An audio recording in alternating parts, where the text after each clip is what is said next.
Salam.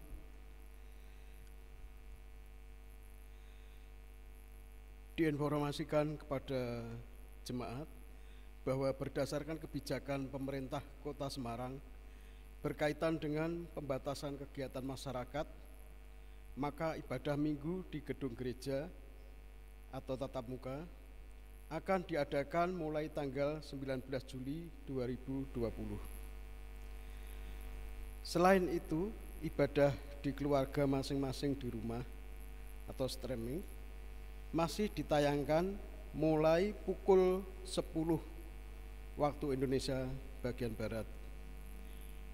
Mengenai ketentuan beribadah new normal dapat dibaca pada warta lain-lain halaman 3.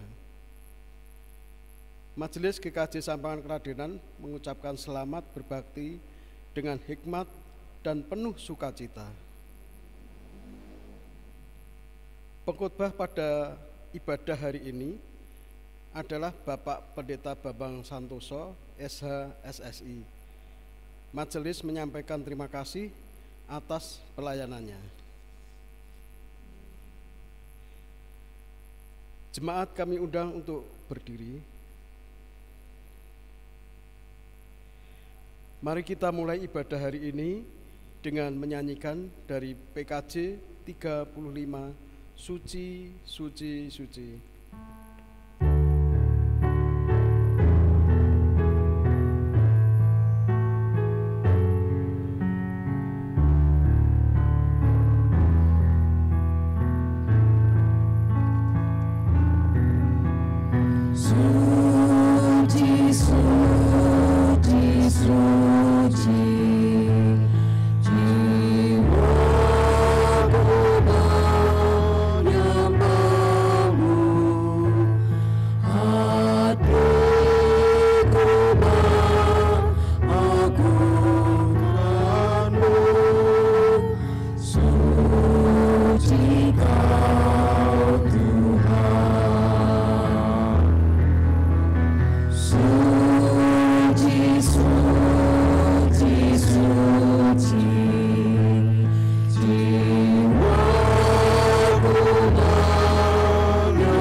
Marilah ibadah ini kita khususkan dengan pengakuan bahwa pertolongan kita adalah dalam nama Tuhan Pencipta langit dan bumi. Kasih karunia dan damai sejahtera dari Allah Bapa kita dan dari Tuhan Yesus Kristus serta persekutuan Roh Kudus menyertai saudara sekalian.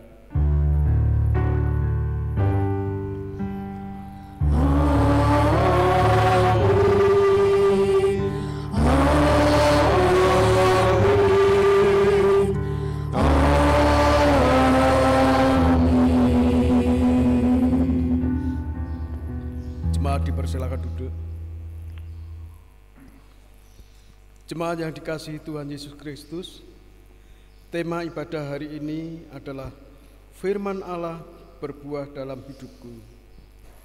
Marilah kita menaikkan nyanyian pujian dari PKJ 77 bait 1 dan bait 2.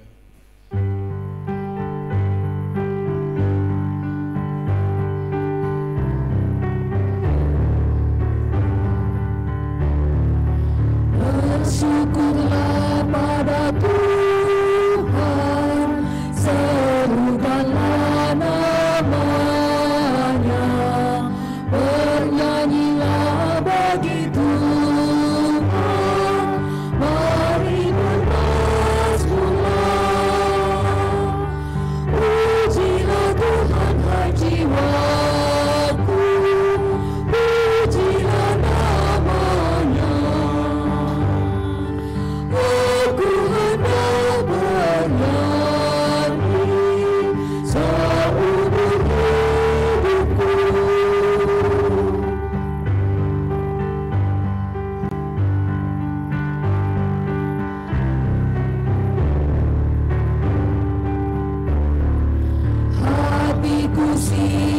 ya Tuhan, bernyanyi dan bermazmur, karena Engkau Maha baik, setia dan benar. Pujilah Tuhan, hai jiwaku, pujilah nama-Nya. Aku hendak bernyanyi seumur hidupku.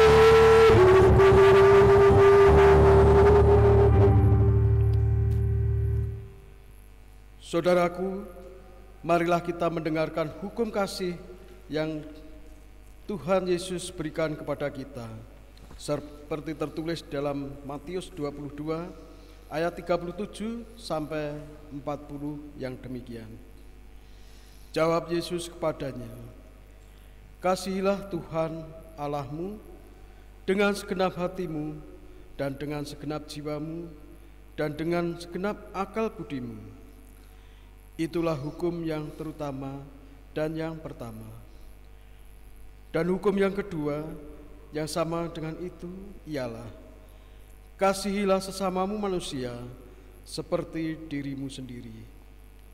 Pada kedua hukum inilah tergantung seluruh hukum Taurat dan kitab para nabi." Mari kita memuji Tuhan Yesus setia.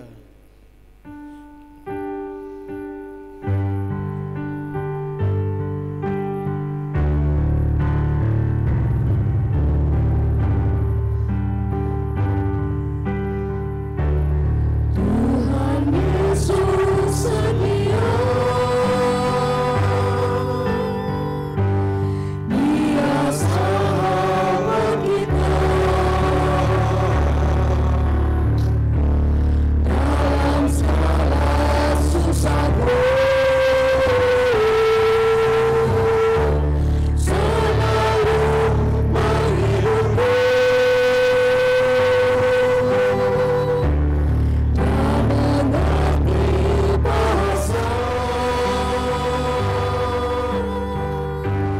tetesan air mata, waktu badai mengamuk dan gelombang menyerang. Tuhan Yesus setia. Tuhan Yesus setia, Dia sahabat kita. Dalam segala susahku, selalu menghidupku. Dia mengerti bahasa, tetesan air mata, waktu badai mengamuk dan gelombang menyerang. Tuhan Yesus setia.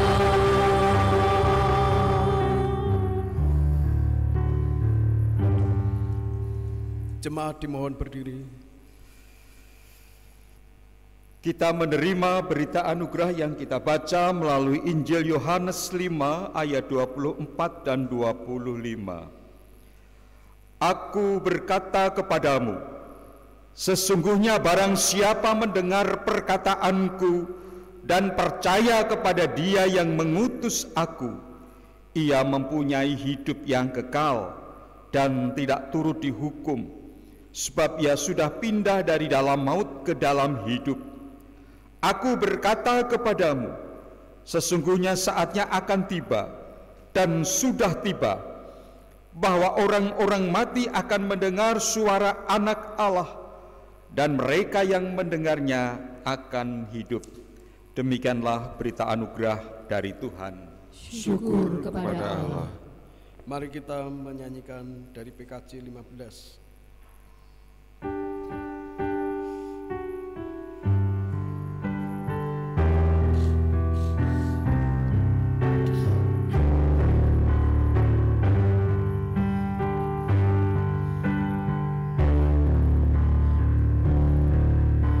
Siapkan hatiku Tuhan menyambut firman-Mu saat ini.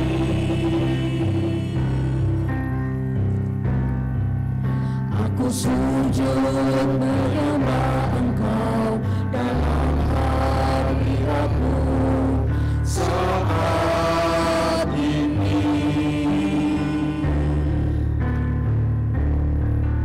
Curahkanlah pengurapan-Mu kepada umat-Mu saat ini. Ku siapkan hatiku Tuhan mendengar firman-Mu.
Jemaat dimohon duduk kembali.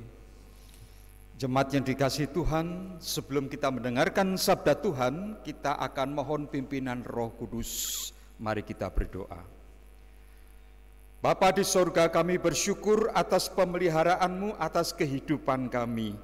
Dan secara khusus di dalam ibadah pada pagi ini, Tuhan menyatakan pemeliharaan atas rohani kami.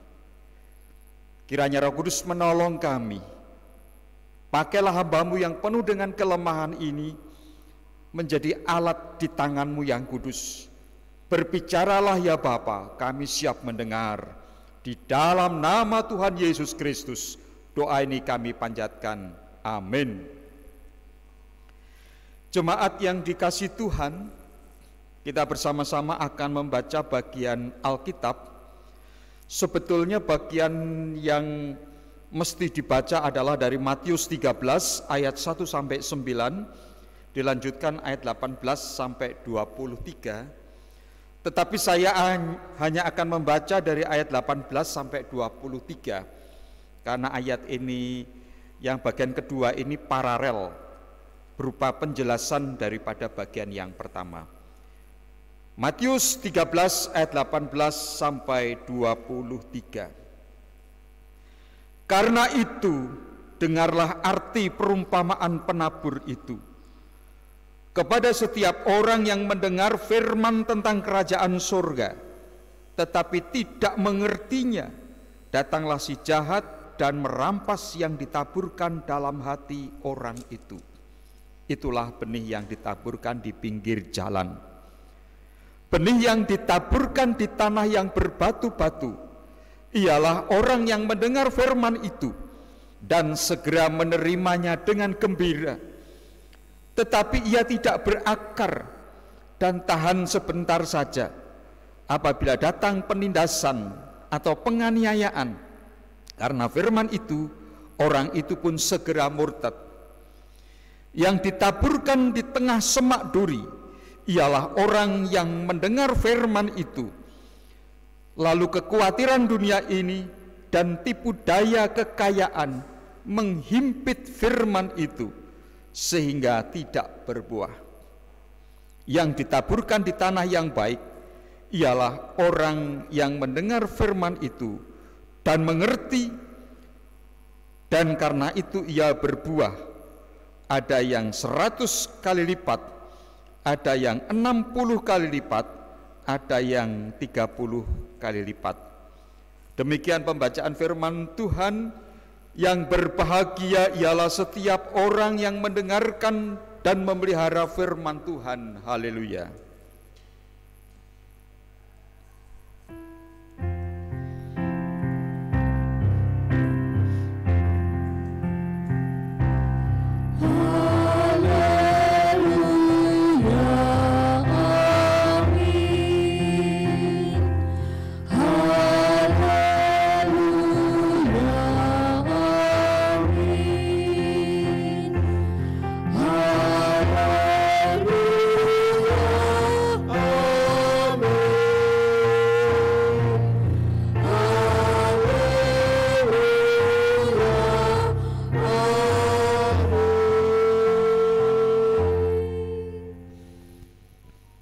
Jemaat yang dikasihi Tuhan, judul khotbah pada pagi ini adalah Firman Allah berbuah dalam hidupku.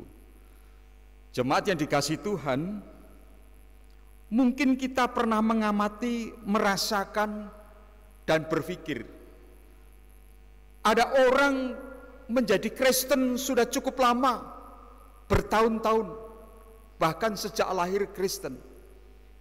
Setiap kali dia datang ke gereja dan mendengarkan sabda Tuhan, tetapi di dalam hidupnya tidak ada buah yang dinampakkan.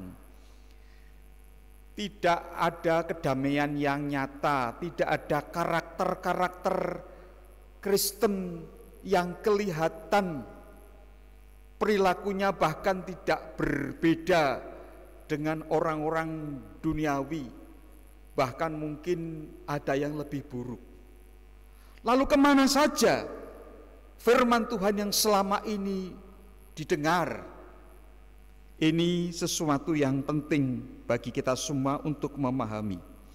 Seringkali yang dikambing hitamkan adalah justru pemberita firman-Nya. Ya, karena pemberita firman-Nya tidak berbobot, ya, karena pemberita firman-Nya begini dan begitu dan sebagainya. Memang pelayan sabda itu penting, tetapi juga tidak kalah penting adalah pendengar firman itu ketika menerima firman Tuhan. Ketika kita mendengar perumpamaan yang diajarkan Tuhan Yesus tentang penabur benih di sini adalah Tuhan Yesus sendiri, dan benih itu menggambarkan firman Tuhan. Namun demikian, Yesus menggambarkan ternyata tidak semua yang menerima firman Tuhan itu akhirnya akan memunculkan buah. Hal yang pertama, tipe orang pertama adalah orang yang memang tidak antusias terhadap firman Tuhan, tidak menghargai firman Tuhan, tidak siap merespon firman Tuhan.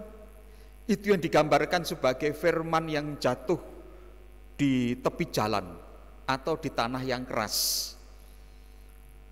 Karena ada beberapa kemungkinan dalam situasi konkret di tanah Palestina pada waktu itu, yaitu pada waktu benih itu dibawa, dimasukkan di dalam keranjang, dibawa binatang dan sebagainya, itu ada benih yang jatuh. Tetapi benih itu tidak bisa tumbuh karena memang tanahnya keras. Jadi orang yang memang tidak siap mendengar, bagi dia mungkin yang penting datang ke gereja. Seolah-olah kalau hari Minggu sudah datang ke gereja sudah sah. Tetapi soal apakah dia menghargai firman Tuhan atau tidak, itu dianggap tidak penting. Untuk orang seperti ini, jelas dia tidak mendapatkan apa-apa. Karena apa? Karena kehidupan manusia itu seperti saya pernah mengungkapkan, itu selalu dikerumuni oleh iblis, dikerumuni roh-roh kegelapan. Begitu bertemu dengan orang-orang seperti itu, langsung ingatannya dialihkan, sehingga sama sekali orang itu bahkan baru keluar dari gedung gereja, baru selesai membaca firman Tuhan, sudah sama sekali tidak ada yang masuk. Yang kedua, orang yang memang menyambut firman Tuhan, tetapi secara dangkal, secara emosional dia bergembira dan bersuka cita, tetapi hanya secara emosional saja. Tetapi benih ini tidak berakar, firman Tuhan tidak masuk ke dalam hati. Karena apa? Ternyata di dalam hatinya, di dalam hidupnya itu ada seperti batu, ada sandungan, ada penghalang, sehingga firman itu hanya berhenti secara emosional. Mungkin dia mengikuti retreat, mungkin dia mendengar firman Tuhan dan ketika mendengar sangat antusias sekali. Suasana indah pada waktu itu. Tapi begitu memasuki kehidupan nyata, justru tidak siap. Apalagi ketika menghadapi cobaan, menghadapi tantangan, dia tidak siap. Bahkan bisa murtad. Mengapa? Karena memang firman ini tidak masuk di dalam hati. Persoalan di dalam hati itu persoalan penting. Sesuatu itu kalau ada di hati, itu begitu luar biasa daya dorongnya. Katakan seseorang itu bercita-cita kepingin menjadi dokter misalnya. Itu betul-betul cita-cita itu sudah masuk di dalam hati. Ya. Jadi kalau dia melihat dokter itu senang. Walaupun suatu ketika dia menghadapi berbagai tantangan, biaya yang sulit, tapi dia di dalam hatinya itu dia selalu berpikir, saya mau jadi dokter. Itu kemana-mana terbawa. Tetapi kalau sebaliknya, orang kuliah di jurusan apapun juga, tetapi dia tidak pernah ada sesuatu di dalam hatinya, ya tidak jelas arahnya.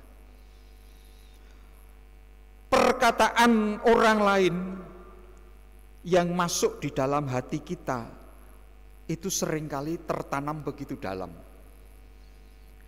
Kalau kebetulan perkataan itu menyakitkan, itu bahkan bisa bertahun-tahun bersemayam di dalam hati itu, sakit hatinya tidak hilang-hilang.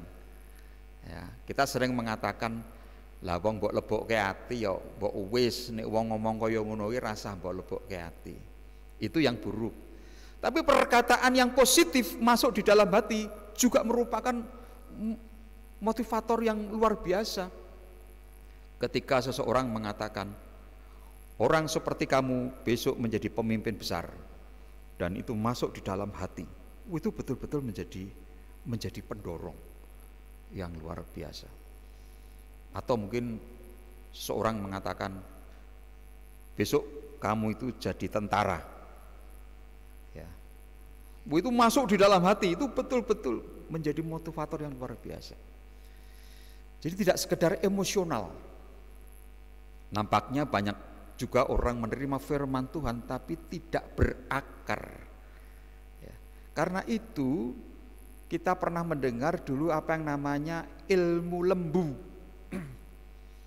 Lembu itu makan rumput, makanya begitu cepat, seolah-olah ya ngunyahnya tidak terlalu. Tetapi ketika sore hari, lembu itu seperti mulutnya seperti mengunyah sesuatu, gayemi.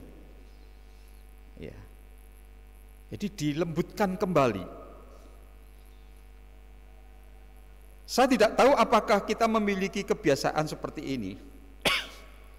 Pagi hari mendengarkan khotbah, kemudian sampai di rumah itu kita olah lagi, kita hayati lagi, ya. Terus yang khotbah tadi pagi. Karena itu zaman dulu itu pertemuan ibadah itu 2 kali selalu. Bukan ibadah pagi dan sore, bukan. Pagi itu ibadah yang sifatnya monolog, jemaat menerima. Sore itu datang lagi, tetapi bisa berdiskusi bahan yang sama, ya, bahan khotbah tadi pagi.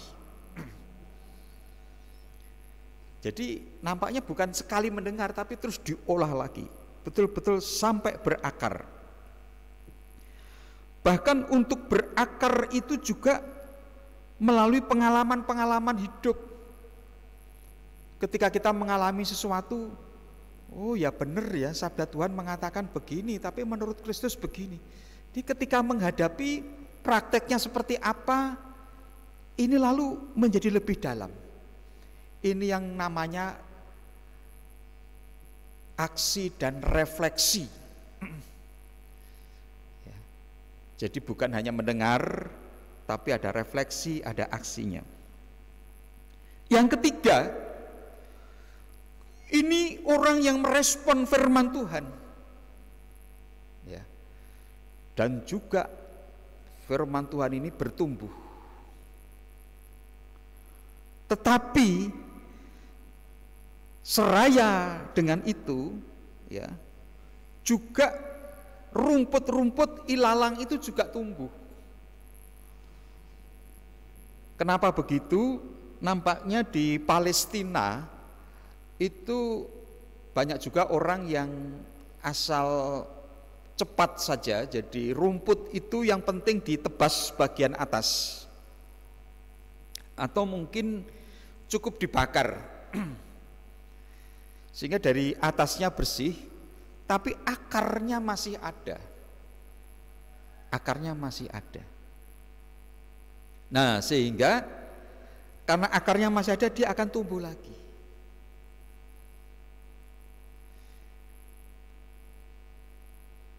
Jadi ini menggambarkan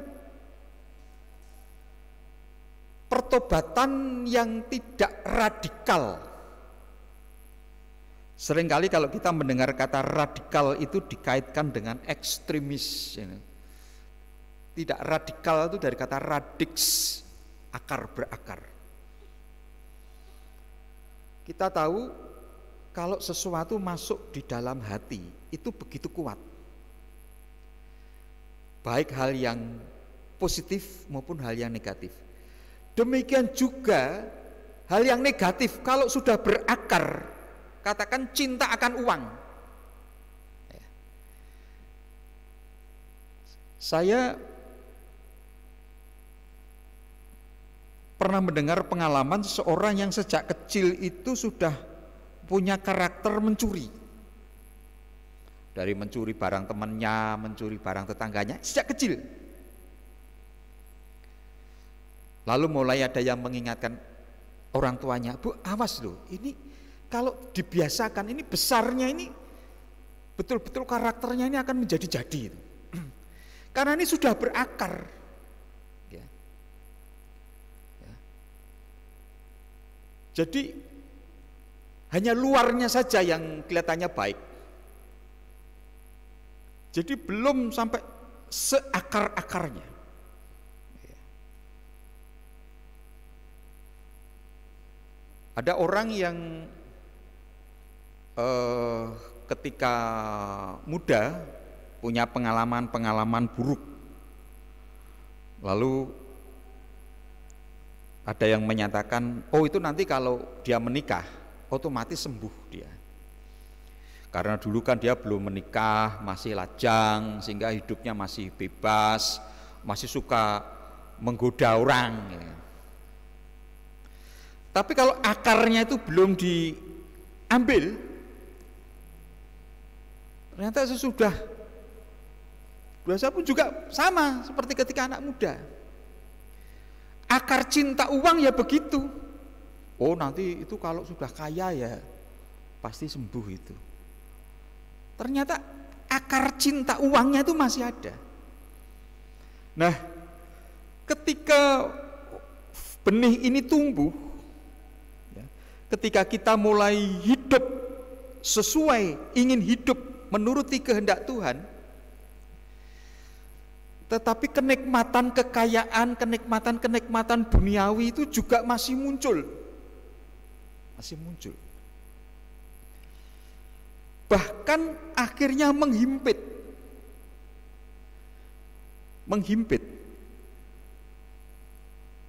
Dia bahkan kadang-kadang bingung ya. Di satu sisi saya harus begini, di satu sisi kenikmatan ini tidak bisa saya tinggalkan, jadi kayak memiliki kepribadian ganda. Saya ingin memberikan satu contoh yang praktis saja begini. Ada seseorang yang tadinya rajin bangun tidur, baca Alkitab, saat teduh, berdoa, nanti jam berapa berdoa lagi dan sebagainya. Tapi sampai suatu ketika dia mulai memiliki banyak hobi, memiliki banyak kesibukan dan sebagainya. Lalu mengatakan, wah karena saya sekarang tuh terlalu sibuk, sampai-sampai saya tuh tidak sempat saat teduh, tidak sempat baca Alkitab gitu loh. Ya. Nah, itu karena apa? Sebetulnya berdoa itu butuh waktu berapa lama toh? Baca Alkitab itu butuh waktu berapa lama? Itu terhimpit ya dengan hobi-hobi kita. Hobi itu tidak salah. Nah, tetapi kalau kita tidak hati-hati ya, karena akarnya belum dibersihkan ya. Ada orang sudah menjadi pelayan Tuhan tetapi akar iri hati masih kuat ya. Itu pun nanti ketika jadi pelayan Tuhan ya iri terhadap pelayan Tuhan yang lain ya. Dia sudah melayani Tuhan tetapi akar kebenciannya masih ada, tumbuh bersama. Nah, ini memang yang memerlukan pertobatan yang mendasar. Ya. Karena itu keempat, tanah yang baik itu tanah yang dimana benih itu bisa masuk, bisa berakar. Itu tanah yang batunya sudah disingkirkan, akar-akarnya dicabut, atau dengan kata lain tanah yang diolah. Ya, tanah yang diolah. Tadi saya mengatakan ketika seseorang mengalami kegagalan awal, yaitu mulai tidak bisa menyisihkan waktu untuk berdoa. Ini sebetulnya awal kegagalan.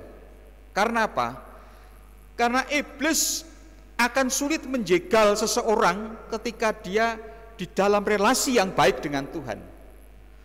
Maka langkah pertama di dalam dia menjatuhkan seseorang supaya orang ini tidak bertumbuh adalah membuat relasinya dengan Tuhan itu jauh dulu. Mulai malas berdoa, mulai malas baca Alkitab. Kelihatannya tidak terasa. Saya memang sekarang jarang berdoa, jarang baca Alkitab, tapi saya tetap ingin berbuat baik. Karena kita berpikir kita ini sumber kebaikan. Padahal begitu relasi kita dengan Tuhan itu sudah mulai jauh, itu kondisi kita itu sudah lemah. Ya, kita sudah imun kita itu sudah begitu lemah. Ya. Sehingga hati-hati himpitan kita pertama-tama, maka di sini dikatakan kekhawatiran, tipu daya kekayaan. Ya. Bahkan ada satu terjemahan yang berkaitan dengan teks ini, yaitu orang yang selalu memegang firman Tuhan. Nah, jadi di tanah yang baik itu bukan saja firman Tuhan bisa masuk, tapi selalu memegang firman Tuhan. Ya, memegang firman Tuhan. Kalau kita membaca Mazmur, itu kan ada kata-kata merenungkan Taurat siang dan malam. Ya, merenungkan Taurat siang dan malam. Memegang firman Tuhan itu berarti di dalam setiap peristiwa yang kita hadapi, kita mengingat, oh kemarin firman yang saya dengar itu kalau saya begini, saya mesti begini. Saya pernah mendengar firman Tuhan, cobaan-cobaan yang saya hadapi itu cobaan-cobaan yang biasa. Jadi walaupun ini kayaknya berat, tapi cobaan ini tentu sudah diukur oleh Tuhan. Sehingga orang seperti ini tidak gampang frustasi, tidak gampang putus asa, dan akhirnya dia bisa bertumbuh. Nah, dia memegang firman Tuhan. Ya. Memang orang Yahudi seringkali membuat semacam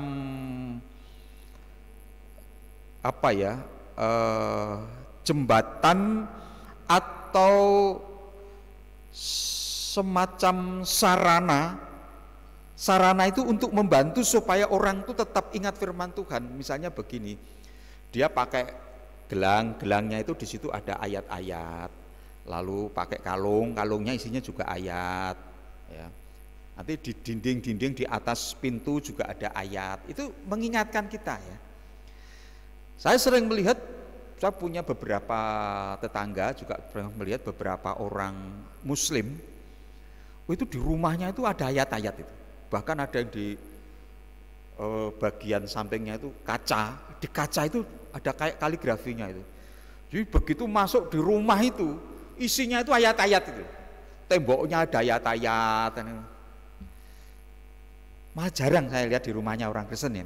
Memang tidak harus seperti itu ya gitu ya. Ya. Kan jarang tuh kita buat ayat-ayat indah yang kita ditulis itu. Ya.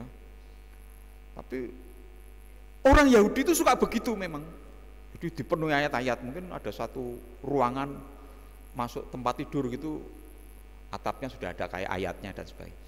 Tapi ini sebenarnya maknanya itu bagaimana supaya kita tetap mengingat, memegang firman Tuhan. Karena apa?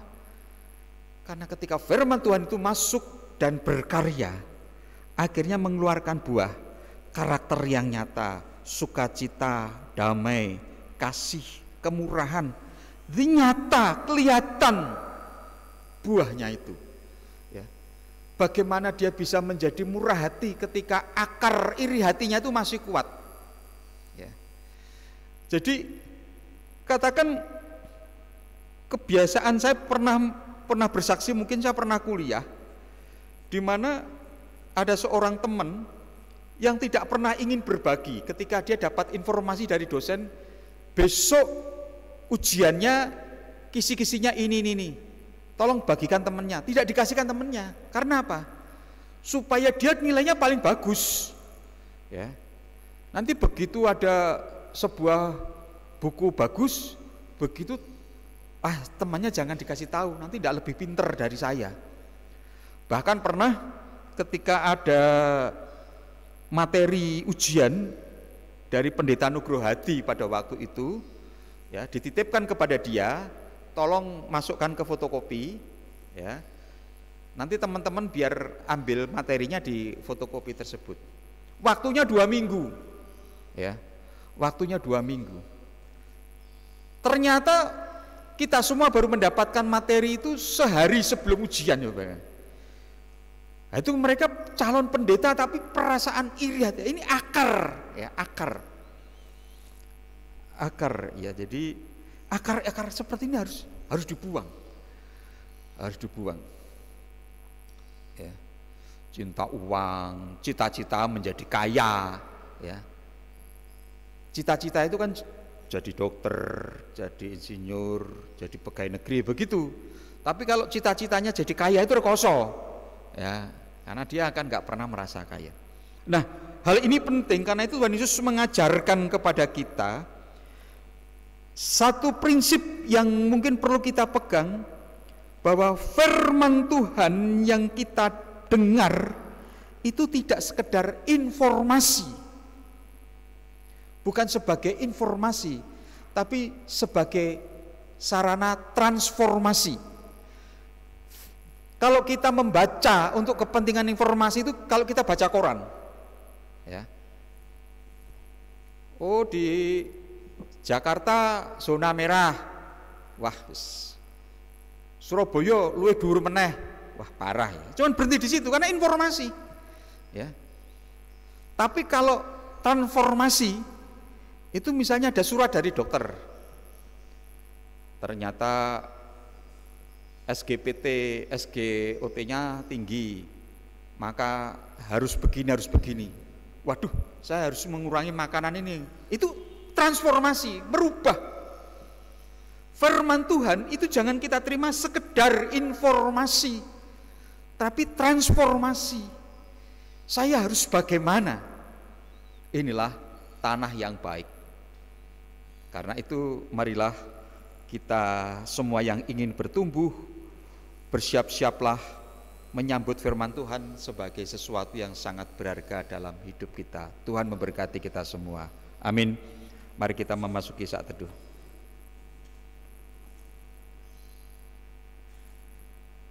Cukup.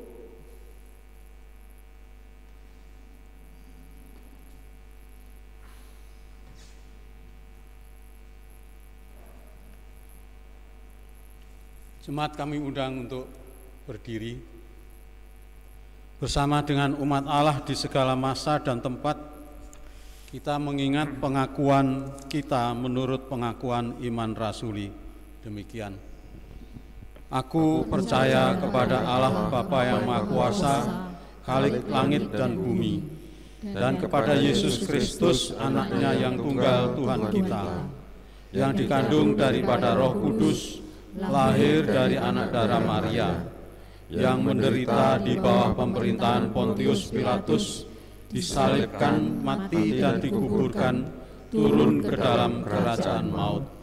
Pada hari yang ketiga bangkit pula dari antara orang mati, naik ke surga, duduk di sebelah kanan Allah Bapa yang Maha Kuasa, dan akan datang dari sana untuk menghakimi orang yang hidup dan mati. Aku percaya kepada Roh Kudus, gereja yang kudus dan am, persekutuan orang kudus, pengampunan dosa, kebangkitan daging, dan hidup yang kekal. Jemaat dipersilakan duduk. Marilah kita kembali menghadap hadirat Tuhan di dalam doa syukur dan syafaat. Kita berdoa. Bapa di surga, terima kasih atas sabda-Mu. Ajarilah kami selalu bagaimana kami bisa menerima benih-benih firman, sehingga benih firman ini betul-betul sungguh masuk ke dalam hati dan terwujud di dalam kehidupan kami berupa buah-buah roh, buah-buah kehidupan. Saat ini juga kami mengangkat syafaat kami bagi saudara-saudara kami yang mengalami kelemahan fisik, antara lain Bapak Girin, Bapak Gusar Partogi, Bapak Andreas Sukunawati, Bapak Sutiono, Ibu Kusran, Ibu Joko Jatmo, Bapak Dwi Martanto, Bapak Ibu Sunarno, Ibu Mulyono, Ibu Jati Agus, Bapak Johan Suprayetno, Ibu Sukiran, Bapak Agus Tri, Bapak Kosananto Agung, Bapak Sarim, Bapak Lasono, Ibu Rasid, Ibu Hartawan, dan saudara-saudara kami yang lain. Kami menyerahkan saudara-saudara kami ini ke dalam tangan-Mu yang kudus ya Bapa. Di dalam nama Tuhan Yesus Kristus, kuasa pemulihan-Mu terjadi. Kami juga mendoakan setiap keluarga yang ada di jemaat-Mu di sini, supaya menjadi keluarga yang rukun dan berbahagia, keluarga yang diberkati. Engkaulah yang menjadi pelindung keluarga ini, ketika keluarga ini menghadapi berbagai masalah, berbagai tantangan, berbagai kebutuhan, sehingga keluarga ini tetap bersandar kepada Tuhan. Kami juga menyerahkan anak-anak kami, baik dalam pergumulan imannya, baik di dalam studinya, di dalam pekerjaannya, di dalam pergaulannya. anak-anak kami yang sudah saatnya mencari pasangan hidup. Tuhan arahkan, Tuhan tuntun, Tuhan tambahi kebijaksanaan, sehingga anak kami bertemu orang yang tepat. Bapa di surga, kami menyerahkan jemaat-Mu GKJ Sampangan Kradenan ini. Kiranya jemaat semakin guyup, persekutuan semakin erat, walaupun ibadah-ibadah masih dari rumah masing-masing. Tuhan berkati juga majelis gereja yang terdiri dari penatua, pendeta, dan diaken, komisi-komisi, panitia-panitia, tenaga gereja, dan semua yang melakukan pelayanan di jemaat ini. Bapa di surga, kami memohon apabila situasi memang sudah memungkinkan, maka kami merencanakan pada tanggal 19 Juli kami ingin mengadakan ibadah tatap muka, sekalipun sebagian juga masih bisa melalui streaming. Tuhan berkati persiapan-persiapan, Tuhan berkati kedisiplinan warga jemaat di dalam melakukan protokol kesehatan. Tuhan sendiri yang membersihkan melalui hamba-hamba-Mu di sini, sehingga tempat kami beribadah ini betul-betul steril dan kami dapat melakukannya dengan baik. Bapa di surga, kami juga mendoakan sekolah-sekolah Kristen yang tentu menghadapi tantangan cukup banyak, khususnya di dalam penerimaan siswa-siswa baru. Rumah sakit, panti asuhan, panti Frida, dan sebagainya. Tuhan berkati gereja-gereja dimanapun berada, kiranya justru menjadi pelopor sikap disiplin yang baik. Kegiatan klasis, kegiatan sinode, sekalipun dengan sangat terbatas, Tuhan berkati. Berkati bangsa dan negara kami ya Bapa. Kiranya di dalam situasi menghadapi pandemi COVID-19 ini, ekonomi kami tetap dapat tumbuh. Kami tidak mengalami kelumpuhan, bahkan bangkit. Biarlah semua bekerja sama, saling bahu-membahu, tidak saling menjatuhkan, tidak saling mencari kesempatan, tetapi mereka bersama-sama ingin mewujudkan Indonesia yang akhirnya dapat mengatasi berbagai persoalan, baik persoalan kesehatan maupun persoalan ekonomi. Berkati pemimpin-pemimpin kami di bawah kepemimpinan Presiden Joko Widodo, mampukan kami semua untuk bekerja sama. Kami juga mendoakan saudara-saudara kami yang terlibat di dalam penanganan COVID-19 ini. Tuhan berikan kekuatan, Tuhan berikan hikmat, sehingga semuanya berjalan dengan baik, sehingga di Indonesia ini segera terwujud zona hijau di semua wilayah. Terima kasih ya Bapa. Seru doa kami ini kami panjatkan di dalam nama Tuhan Yesus Kristus, Juru Selamat kami yang sejati. Amin.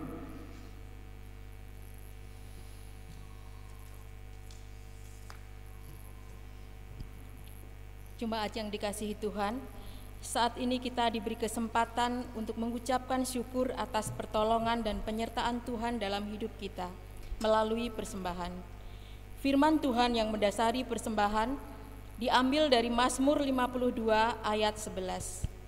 Aku hendak bersyukur kepadamu selama-lamanya, sebab Engkaulah yang bertindak, karena namamu baik. Aku hendak memasyurkannya di depan orang-orang yang Kau kasihi. Jemaat mengaturkan persembahan seraya menyanyikan lagu Persembahanku.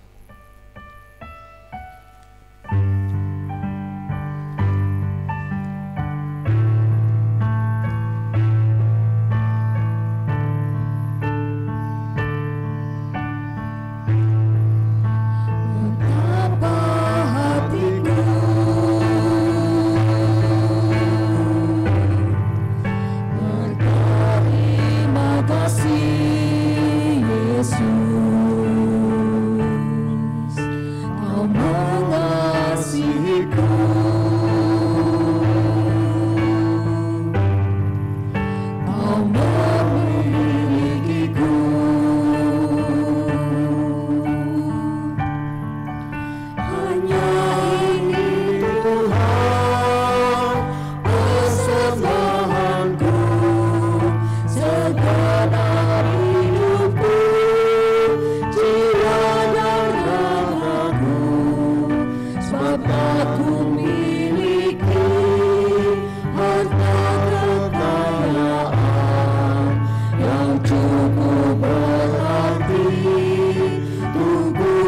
persembahkan hanya ini Tuhan, permohonanku, terimalah Tuhan, persembahanku, pakailah hidupku sebagai alatmu seumur hidupku. Kami undang jemaat untuk bangkit berdiri, kita bawa persembahan di dalam doa. Kembali kami datang ke hadirat-Mu ya Tuhan, mengucapkan syukur dan berterima kasih untuk setiap pemeliharaan dan penyertaan-Mu atas kami sepanjang 1 pekan ini. Hingga pagi yang indah ini Tuhan, kami boleh datang di hadirat-Mu, menikmati bait-Mu. Oleh sebab itu ya Bapa, sebagai ungkapan syukur kami hendak menghaturkan persembahan yang sudah kami persiapkan dari rumah kami masing-masing. Sucikan dan kuduskan persembahan ini ya Tuhan, sehingga persembahan ini boleh menjadi berkat untuk hormat dan kemuliaan-Mu di tempat ini. Berkati majelis yang sudah Tuhan pilih dan Tuhan percaya untuk menyimpan serta mengelola persembahan ini. Berikan roh hikmat dan kebijaksanaan serta roh yang takut akan Engkau, sehingga apapun yang dilakukannya hanya seturut dengan kehendak-Mu saja. Terlebih ya Tuhan, ajarilah kami untuk dapat mempersembahkan tubuh jiwa kami sebagai persembahan yang kudus, hidup, dan yang berkenan di hadapan-Mu. Mohon ampun ya Tuhan jika di dalam kami berdoa banyak terselip dosa dan kesalahan. Inilah seru doa kami ya Tuhan, yang kami naikkan melalui Putra-Mu yang tunggal, Tuhan kami Yesus Kristus, yang sudah mengajarkan kepada kami doa.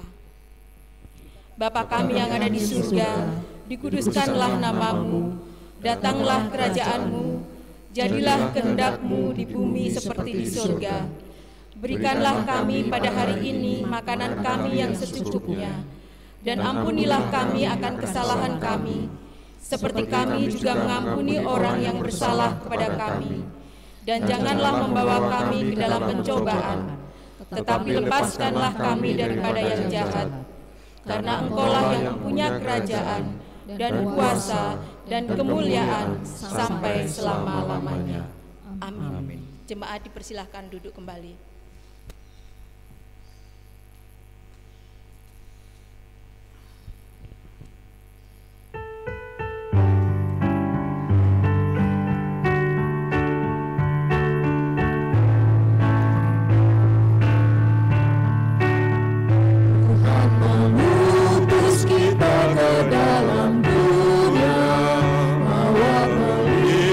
Kepada yang gelap, meski dihina serta dilanda duka, harus melayani dengan sepenuh, dengan senang,